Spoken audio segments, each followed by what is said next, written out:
Mister great இந்த முத்துக்குமரன் உண்மையே சொல்லுங்க. என்ன நான் சமாதானப்படுத்திருக்கேன், அந்த ஸ்டேட்மெண்ட் சொல்லிருக்க கூடாதுன்னு அப்படின்னு தோணுச்சு சார். முத்துக்குமரன் சொல்ற யாரும் நம்பல. இவ்வளவு பெரிய பந்தோடி போடுறப்போ எந்த ரியாக்ஷனும் இல்லாம நின்னதுதான் எனக்கு வந்து ஆச்சரியம்.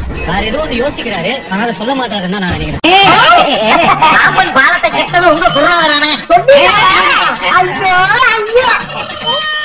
அவரோட மனசாட்சி தான் சார் தெரியும். அவர் என்ன அவ்வளவுதான், நம்மள முடிச்சு விட்டீங்க போங்க. தப்பு பண்ணது யாரு? ஆனா பனிஷ்மெண்ட் யாருக்கு? சபா இப்பவே கண்ண கட்டது. அன்பான விஷாலின் அன்பான கேப்டன்சி எப்படி இருந்தது? அன்ஷிதா மேல இருக்கிற பாசத்துல மத்தவங்க எல்லாருமே கத்துன மாதிரி ஆயிடுச்சு. யார வேணாலும் எப்படி இருந்தாலும்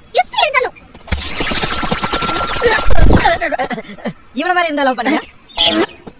இவன் மாதிரி என்ன? இவனே இப்ப என்ன லவ் பண்ற? I love this guy.